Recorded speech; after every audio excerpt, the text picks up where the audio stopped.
about Punxsutawney Phil, who is Pennsylvania's Immortal Rodent. You might be asking yourself, who am I and what do I have to do with this topic? I'll get to that in a second, but first I want to talk about what we're going to learn today. So we're going to learn a lot about groundhog history, how did this holiday start, and more importantly, why? Who was Phil, and how did he become so famous? He really is just a rodent after all. And quite honestly, you're probably going to know more than you would ever like to know about Groundhog's Day. I've been thinking about this and posting about this on Instagram for over 5 years, which is how I ended up here today. So, who am I and what authority do I have? I think most and the best relationships start with honesty. And I'd like to be forthcoming and let you know that I have never been to Punxsutawney, nor have I been to Groundhog's Day. Blasphemous, I know. But what I lack in personal experience, I think I make that up with an obsessive personality and the love of the obscure. Just ask anyone about my love affair with Nicolas Cage. That is a nerd night topic for another night. I do have a degree in journalism that I literally only use to talk about Groundhog's Day on February 2nd. I am also backed by the power of the internet and positive feedback. Thank you. Good job. Thank you. So this positive feedback, like I said, I obsessively post about this holiday every year on February 2nd. These are just a few of the DMs I got this year, which is, I think, how Rory got me here. So without further ado, the history of Groundhog's Day. How the hell did we get here? To be honest, no one's really quite sure, which is great for me because this is the least sciencey presentation that you've seen all night. But here's what I have learned over the years. So our story starts in Europe, which most history does. February 2nd is the Roman Catholic holiday called Candlemas. It is a festival of lights, and this festival includes a formula for predicting spring that is both parts song and animals that predict the weather of the future. So this is the folk song that folks sing on Candlemas. And again, for whatever reason, the internet's not really too sure why, but this holiday also has their tradition of using animals in place of meteorologists to predict the weather. So medieval cults, yep, we're going there. Roman Catholics weren't the only ones using animals to predict the weather. Medieval cults held parties by bears' dens and waited for grizzly bears to wake up and check the weather. That's fucked up. It is indeed fucked up, yes. Nope, Drew, that's great. So unfortunately for our European friends, badgers were less abundant in the New World. And when folks came to Punxsutawney, specifically German immigrants, when they settled, their time-honored tradition of using a rodent to predict the weather had to change from a badger to a groundhog, thus creating the great badger to groundhog pipeline that we know and love today as Groundhog's Day. So why February 2nd? Outside of the holiday, February 2nd is known as a cross-quarter day. This means that it falls at the midpoint between one season and another. And the cross-quarter day between the winter solstice and the spring equinox just so happens to be February 2nd, which makes it a great, ideal time to make a weather prediction. So for those of you who don't know, I wanted to spend a moment and talk about how groundhogs predict the weather. So it's pretty obvious, really. They come out of hibernation and they take a look, and if they see their shadow on a sunny day, they predict 6 more weeks of winter. And if they don't see their shadow, they predict an early spring. So every year, bright and early on February 2nd, at about 7:20, 7:30 a.m., this year it was 7:27 to be exact, groundhog emerges from its burrow to make a prediction of 6 more weeks of winter or an early spring.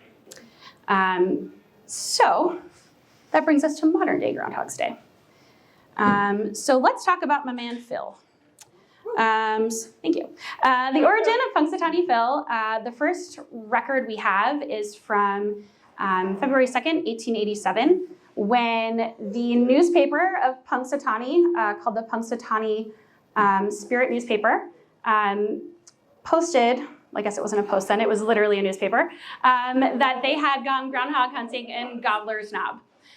which they love to say is the weather capital of the world. So the original celebrations of the 1880s were put on by the Punxsutawney Elk Lodge, and those members were the beginning of the modern day Groundhog Club, which I will talk about in just a moment. So I wanted to just take a second and acknowledge a rather unsavory tidbit about Groundhog's Day. So back in the olden days, they actually had a hunt for groundhogs that took place later in the day after the weather prediction. And a Pennsylvania historian wrote that the groundhog was a special local dish, and diners were pleased at how tender the meat was. They washed down this meal with what they referred to as groundhog punch, which is pretty gross. It was a mixture of vodka, milk, eggs, and orange juice, which sounds pretty nasty and is enough to give me a hangover just thinking about it. So let's talk about who runs Groundhog's Day today.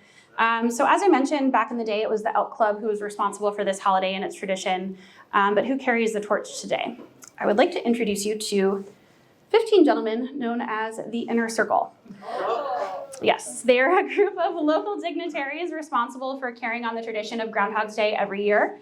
They also refer to themselves as the Top Hats, and they're responsible not only for taking care of Phil throughout the year, but also planning the days-long celebration around Groundhog Day, as well as his many other extracurricular activities.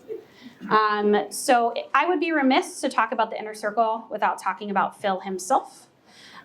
He is a weather predictor extraordinaire. His nicknames are the Seer of Seers and the Prognosticator of Prognosticators. His marital status, Phil is taken, ladies and gentlemen. He has a wife named Phyllis. They have no children, but Phil is 136 years old.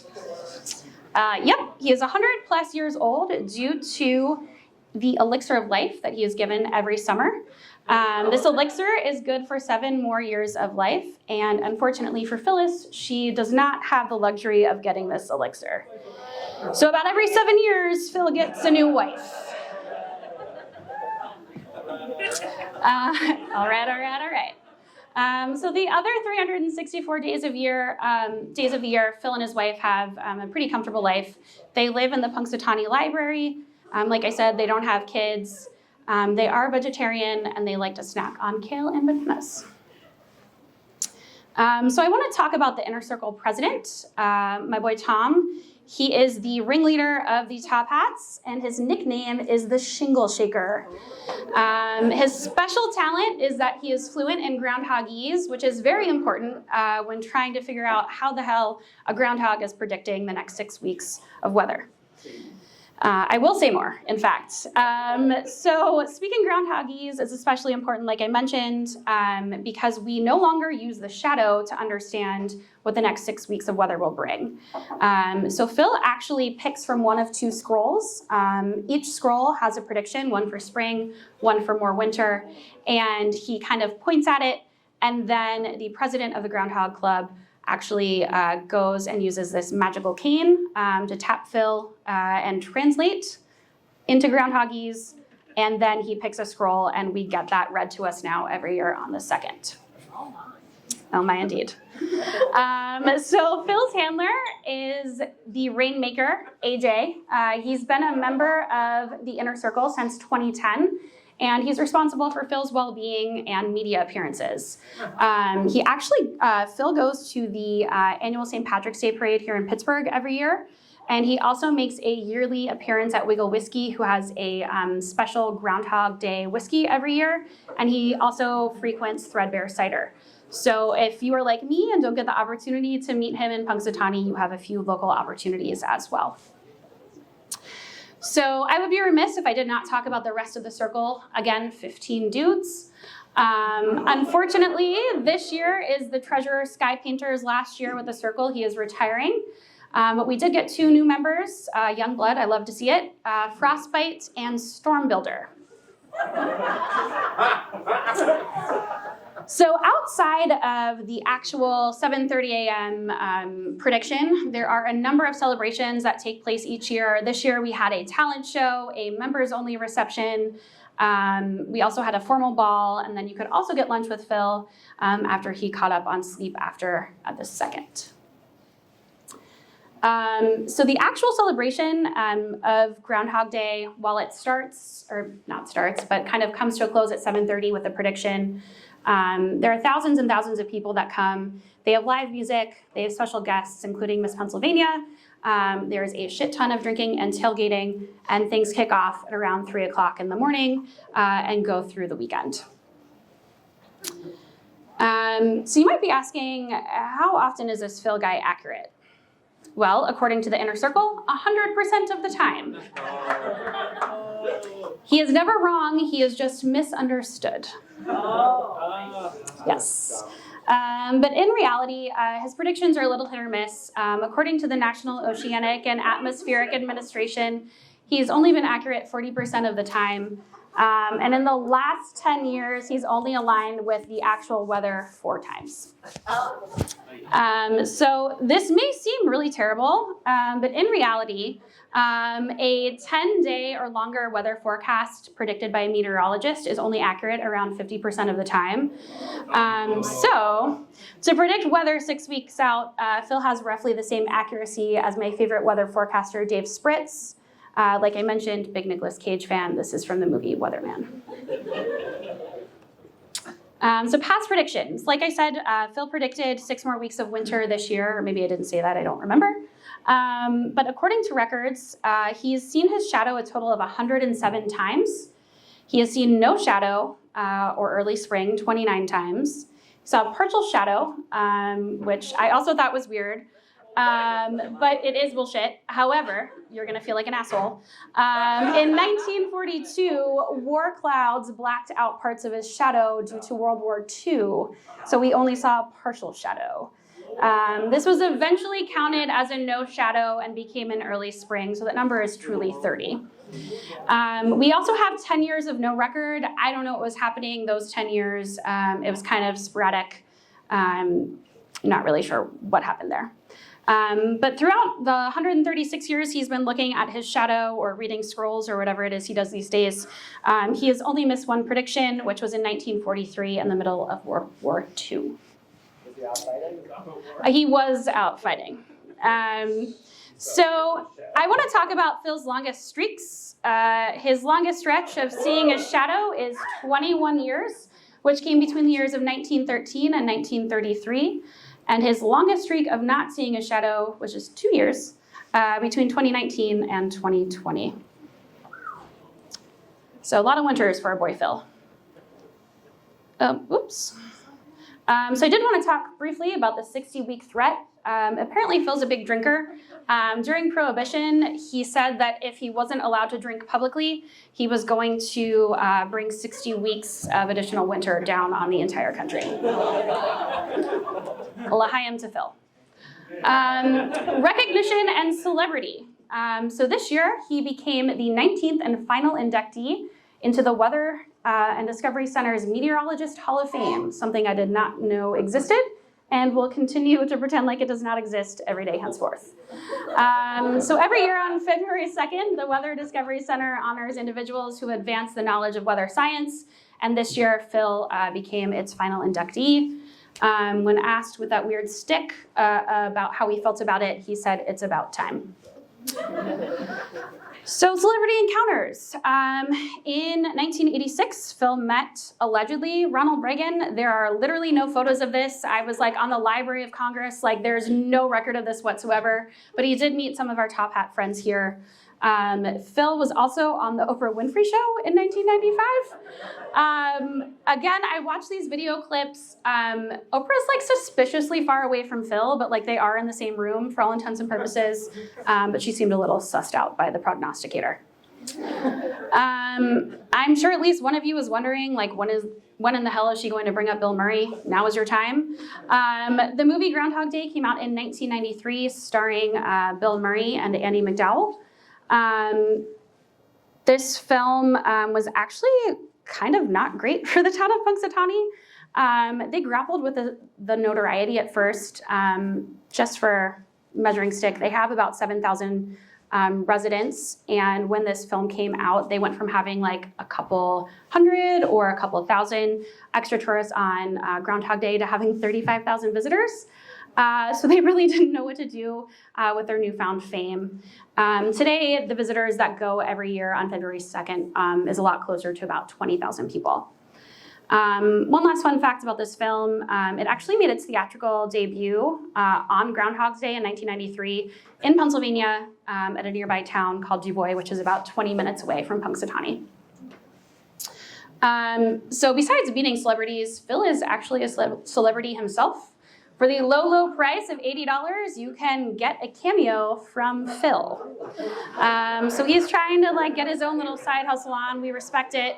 But he's taking a short hiatus after this year's prediction. He needs some rest. So Phil stays in his bag and is a money-making machine for the town of Punxsutawney. Every year, each tourist spends roughly around $200 on the day visiting Punxsutawney, which injects roughly $1 million into the region's economy each year, according to the Punxsutawney Chamber of Commerce.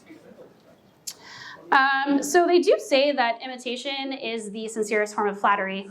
So I do want to talk about some of the other Phils, or as Gen Z calls them, the dupes. So Phil Dupe.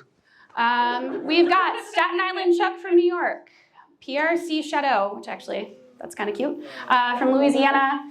Ohio actually has 2 fake Chucks. We've got Jimmy the Groundhog in Wisconsin and a random letter J. We've got Sir Walter Wally from North Carolina, we've got Bill in Nebraska, and we've got a lobster named Lucy in Nova Scotia. However, I would like to point out this image here on the right is Bill de Blasio fumbling Staten Island Chuck in 2014. Unfortunately for Staten Island Chuck, he died a few days later. I'm not saying it's Bill de Blasio's fault, but I'm also not saying it's not Bill de Blasio's fault. And more sad news, unfortunately, Staten Island Chuck wasn't the only ill-fated groundhog to suffer misfortune. This year, Fred LaMarmot was found dead when they pulled him out for their celebration on the 2nd. The great people of Quebec didn't want to stop their festivities, and they got a child with a stuffed animal to make the prediction instead. Last but not least, the biggest imposter of them all is Gus. All right, in closing, I wanted to find a video clip of this, but I couldn't find the perfect one. So I'm just going to leave you with a still from my favorite Groundhog's Day of all time, which was in 2019. On that day, at about 7:30 in the morning, they pulled Phil out of his stump and screamed, "All hail groundhog supremacy." All right, everybody, enjoy the long winter.